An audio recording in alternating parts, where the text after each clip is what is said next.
అదో నాటు ఆవుల సామ్రాజ్యం. వేల ఏండ్లుగా తమ తమ తరతరాల జన్యు వారసత్వాన్ని పదిలపరుచుకున్న జీవుల పరగణ.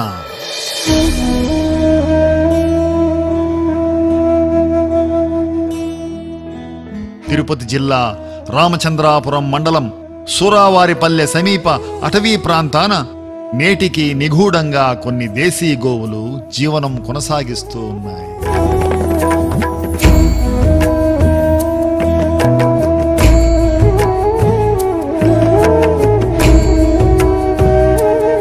ఎత్తైన కొండ కోనలు ఆసరాగా, చెట్టు చేమల చిట్టడవులు ఆశ్రయంగా ఈ మూగజీవాలు బ్రతుకుతున్నాయి.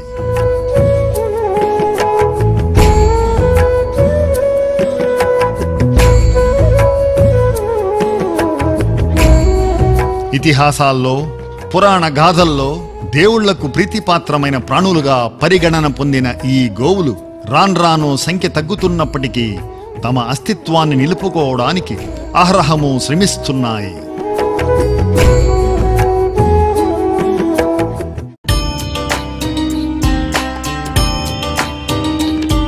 పెద్దగా పేరు ప్రసిద్ధి లేని కొందరు మహానుభావుల వల్లే ఈ గోవుల మనుగడ కొనసాగుతూ ఉందంటే అతిశయోక్తి కాదు.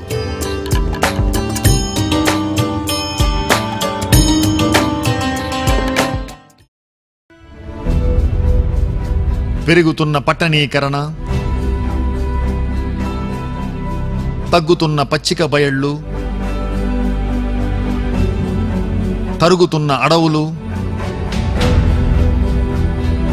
పరిమితమవుతున్న నీటి వనరులు, జనాభా విస్ఫోటనం, పర్యావరణ విపత్తులు వెరసి నాటుగోవల సంతతి నిరాదరణకు కారణమవుతున్నాయి.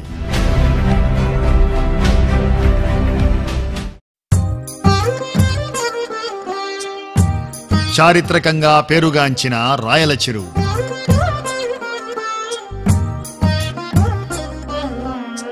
సముద్రాన్ని తలపించే ఈ సువిశాల తటాకం ఎన్నో పక్షి, జంతు, కీటక, మత్స్యజాతులకు ప్రాణప్రదం.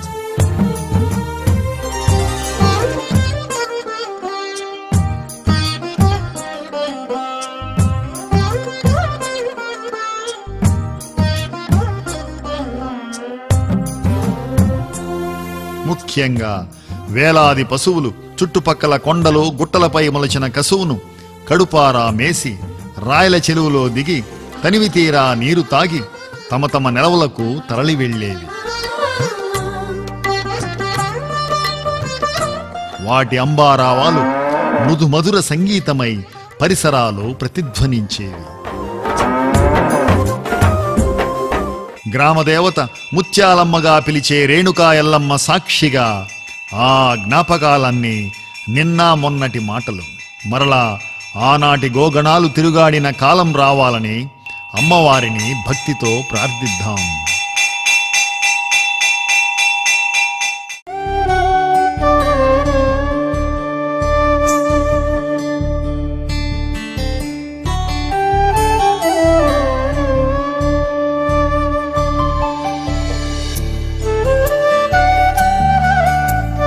సూరావారిపల్లె దగ్గర్లోని ఒక పశువుల దొడ్డి. ఇలాంటిదే మరొకటి కూడా సమీపంలోనే ఉంది. అందమైన ముఖారవిందం, కత్తి మొనల్లాంటి కూసైన కొమ్ములతో, చురుకైన చూపులతో, సొగసైన సౌష్ఠవంతో ఒప్పారే ఈ ఆవులు స్థానిక గోజాతి. వందలేండ్లుగా రైతులకు పాడి పంట సంపదను ప్రసాదిస్తూ వస్తున్నాయి.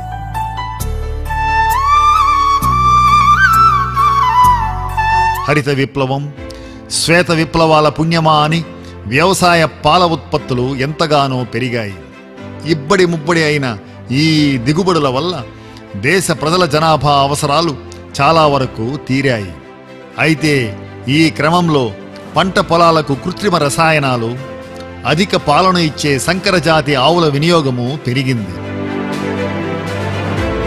ఈ పరిణామం అంతిమంగా ప్రజల ఆయురారోగ్యాలపై ప్రభావం చూపడం మొదలుపెట్టింది. పలువురికి రోగాలు సంప్రాప్తమయ్యాయి. దాంతో చాలా దేశాల్లో రైతులు తిరిగి తమ పాత సంప్రదాయక ప్రకృతి వ్యవసాయ విధానాల్లోకి మళ్ళారు. సేంద్రియ పంటలు పండించడం మొదలుపెట్టారు. అట్లే దేశీ రకాల గోవులను ఆదరించడం ఆరంభించారు.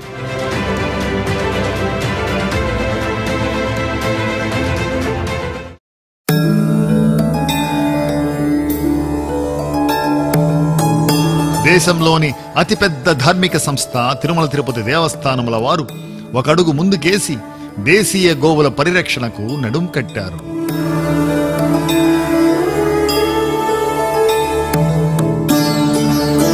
అట్లే సేంద్రియ ఉత్పత్తులను కొనుగోలు చేస్తూ తిరుమల శ్రీ స్వామివారి ప్రసాద నైవేద్యాల్లో సైతం వినియోగించడం మొదలుపెట్టారు.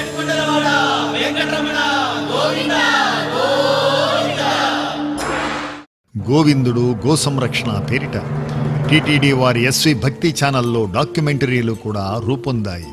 ఈ కార్యక్రమం రూపకల్పనలో భాగంగానే ఎస్విబిసి బృందం అడవుల్లోని గోవులను చిత్రీకరించింది.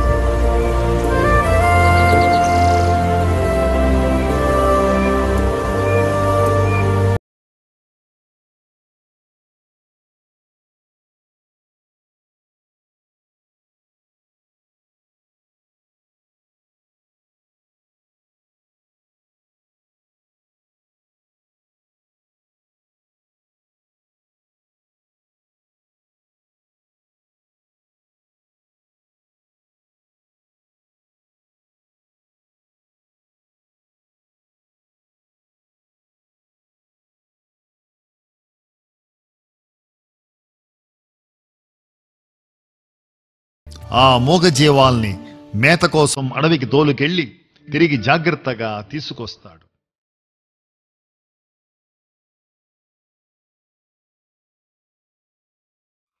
తన సొంత కుటుంబం కన్నా ఈ గో కుటుంబమే తనకు మిన్న.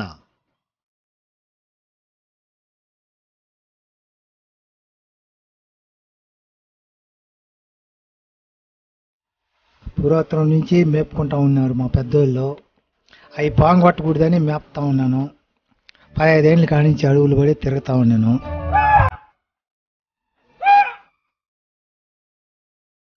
వాటికి ఏదన్నా జబ్బులు వచ్చినాయనుకో కాలుముక్క చెక్క అవి పెడతాము, లేదంటే వాతలేస్తాము, లేదంటే డాక్టర్లను దొరికిస్తాము సూదులేసేదానికి. నేనేమో ఈ ఆవుల గురించి డాక్టర్ దగ్గరికి పోను, మా పిల్లలో పోలేదు. ఏవా ఈ మేపిన వాళ్ళ నుంచి ఏదో మా సంతోషం.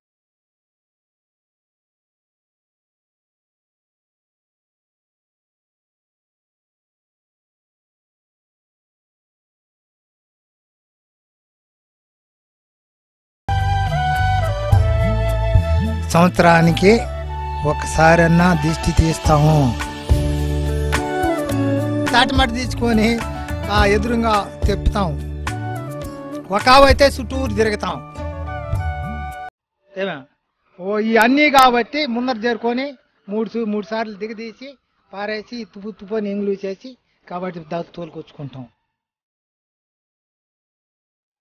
దిష్టి తగిలిందనుకో నల్లేరు పెట్టి కూడా 9 గంటలు ఇంచుకొని దాటిస్తాం 3 రేవులు కలిసే దగ్గర.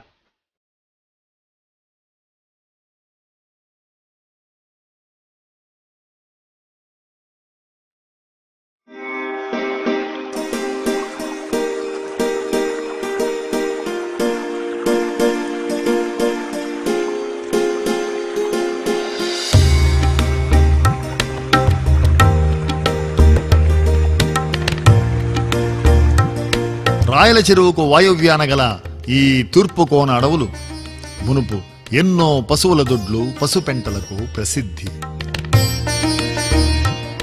ఒకప్పుడు ఈ ప్రాంత పాలకులైన కార్వేటి నగరం జమీందారులు పశువుల మేతకనే కొంత భూమిని వదిలేసేవారు. పచ్చికాపల్లం అనే ఊరు కూడా పశువుల పచ్చిక బీళ్లకు సంబంధించినదే. తలపెంట, దాటురేవులు, బావికాడి కోన, ఉయ్యాలమారి కోన, ఆరుముద్దల కోన, ఎల్లోడి చేను, నిమిలిగుంట చేను, వడ్డోడి బండ, బీరదాని గుండ్లు మొదలైన ప్రదేశాలు ఆవుల మేపునకు అనువైన ప్రాంతాలు. ఈ కొండల్లోనే మేపుకుంటాము. ఒక 50 ఆవులు ఉన్నాయి. నీళ్లు దాటిరావులలో ఉన్నాయి, పొట్టిబాయి కాడ ఉన్నాయి, ఘాట్లో ఉన్నాయి. ఇక్కడ పోయి మేపుతాము. ఇల్లోటి చేనుకల్లా, దాటిరావుల నెవలగొంట చేనుకల్లా, ఈ తలపెంట కల్లా, మునమబ్బు గుండ్ల కల్లా, పెళ్లికు కల్లా, రాజచెరువుకు దగ్గరకు వస్తాము. మళ్ళీ పోతా ఉంటాము ఇంటికి. 5 మైళ్ళ దూరం చుట్టూరు తిరుగుతాయి.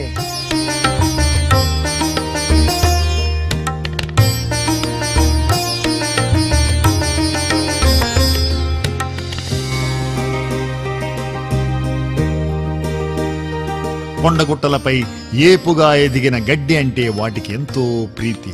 ఆ గడ్డిలో పోషకాలు కూడా అధికమే. సండ్ర, పొలికి, వెలగ, వేప, చిట్టెదురు, చింత, టేకుమానులు విస్తృతంగా ఉన్నాయి.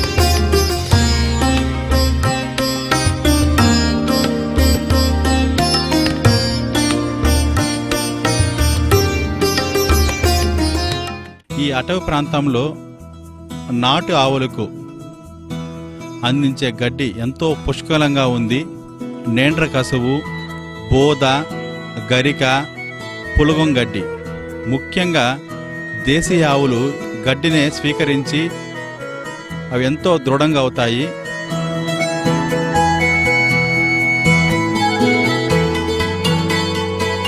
ప్రకృతి బాగుండాలంటే నాటు ఆవుల్ని పెంచాలి.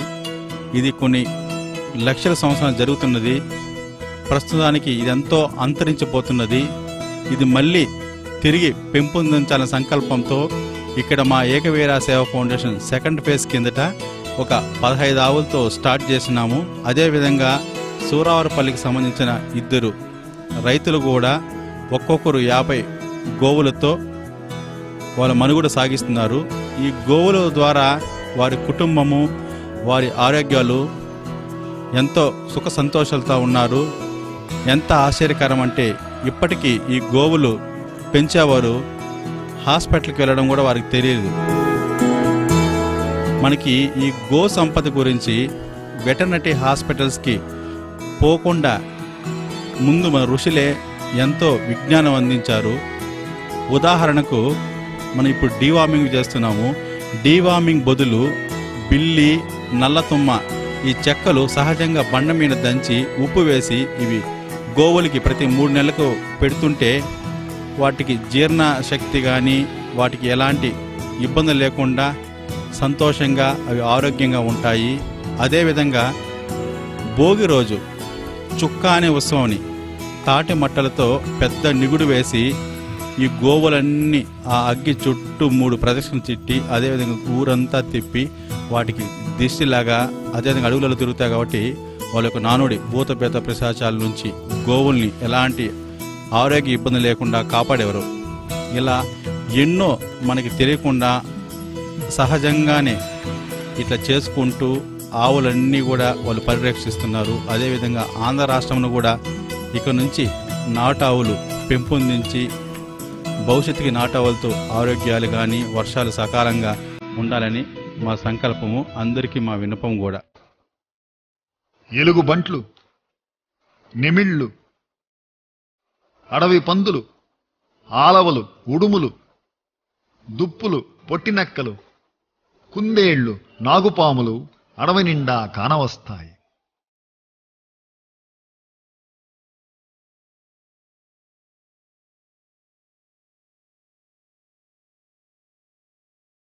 అంతలా అడవిలో కాళ్లకు చెప్పులు కూడా లేకుండా ఎలా తిరగలుగుతున్నావు మోహనయ్యా అని అడిగితే, నా జివ్వాల డెక్కలేమైనా చెప్పులు తొడిగినయ్యా, నేను మాత్రం వాటి మాదిరినే కదా.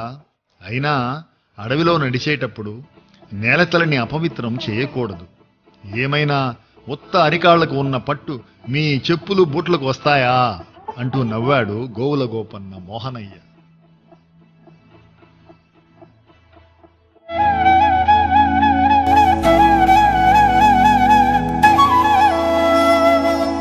కఠినతరమైన కొండవాలుల్లో గడ్డి మేస్తుంటాయి గోవులు. ఎర్రటి ఎండని సైతం అవి లెక్క చేయవు. వాటి రోగ నిరోధక శక్తి అధికమే. ప్రకృతిలోని పరిసరాల పరిస్థితులకు అనుగుణంగా వాటి శరీరం పరిణామం చెందింది.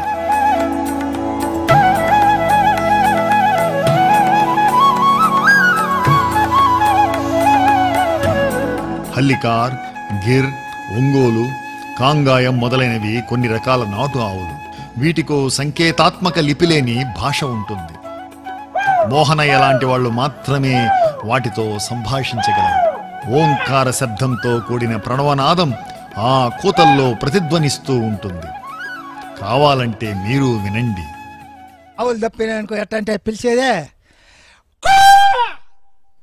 దా దా దా దా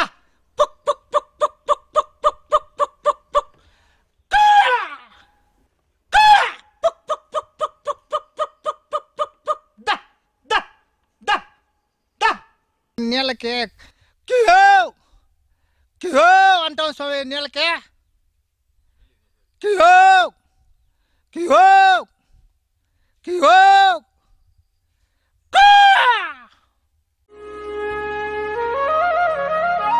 గోమయం, గోమూత్రాదులతో కూడిన దిబ్బ ఎరువు పంటల ఎదుగుదలకు అద్భుతంగా పనిచేస్తుంది.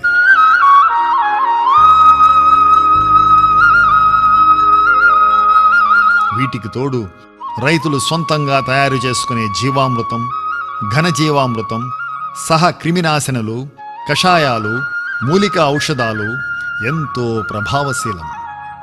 సేంద్రియ సాగు ద్వారా ఉత్పత్తి అయ్యే పంటల ఆహారం ఎంతో ఆరోగ్యకరమని పరిశోధనలు రుజువు చేస్తున్నాయి. దీర్ఘకాలిక ఆరోగ్య ప్రయోజనాల దృష్ట్యా సేంద్రియ సహజ పదార్థాలే శ్రేయస్కరం.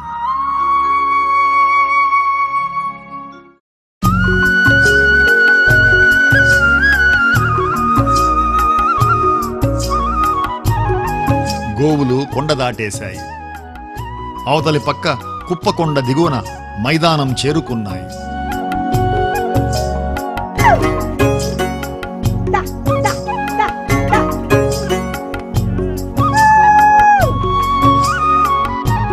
కడుపారా నీళ్లు తాగి తిరిగి తమ నెలవులకు మరలుతాయి. గోపాలకుడు మోహనయ్య కూడా అప్పటిదాకా చుక్క మంచినీరు కూడా ముట్టలేదు. అవి తాగినాకే తాను నీరు తాగుతాడు.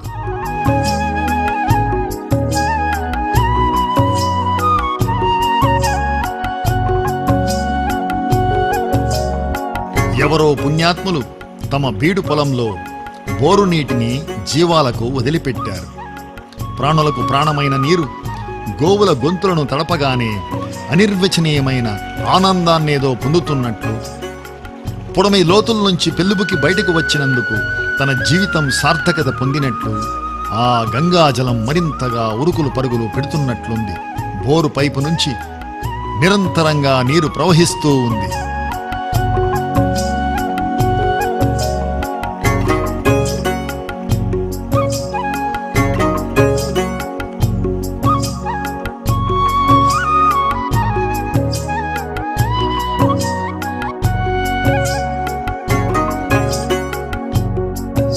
యాపమానిమూల దగ్గర మా అడవి దగ్గర మా కయ్యి ఉంది. మా కయ్యి దగ్గర మేము నీళ్ళు వేస్తున్నాము. ప్రతి ఒక్క గోవు ప్రతి ఒక్క జీవము నీళ్లు తాగుతున్నాయి. మేమే కరెంట్ ఛార్జీ కట్టుకుంటున్నాము.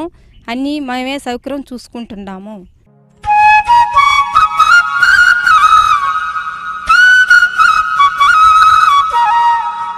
గోవులు అనాదిగా మన నేస్తాలు.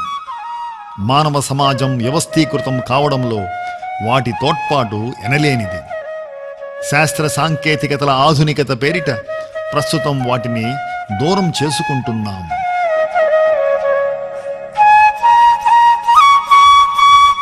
ఇప్పటికైనా మన తప్పు దిద్దుకుని గోగణాల సంస్కృతికి అంకితం అవ్వాల్సిన అవసరం ఎంతైనా ఉంది. మన ఆరాధ్య దేవాలు శ్రీకృష్ణ బలరాములు. శ్రీకృష్ణుడు గోవుల ప్రతినిధి అయితే బలరామదేవులు వ్యవసాయ వేడుకకు ప్రతీక. బలరాముడి భుజం మీది నాగలి పంటచేల సాగుకు సూచిక. వీరిద్దరి అరుదైన రూపాలున్న ఆలయం తిరుపతికి సమీపంలోని తిరుచానూరు క్షేత్రంలో ఉంది.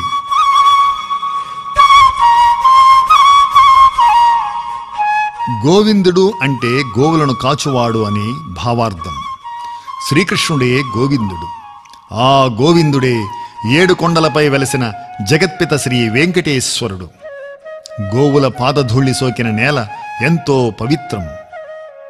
దేవుళ్ల కథనాలు, గో మహాత్మ్యాలు, ఆవులను ఆరాధించే సంప్రదాయాలు ఎప్పటికీ అష్టైశ్వర్యాలను ప్రసాదిస్తూనే ఉంటాయి. జీవన్మరణ చక్రాన్ని అధిగమించగలిగే తాత్విక బలాన్ని ఇస్తూనే ఉంటాయి. అందుకే గోవిందుడు, గో సంరక్షణ మన ప్రధాన కర్తవ్యం కావాలి. ఓం నమో వెంకటేశాయ.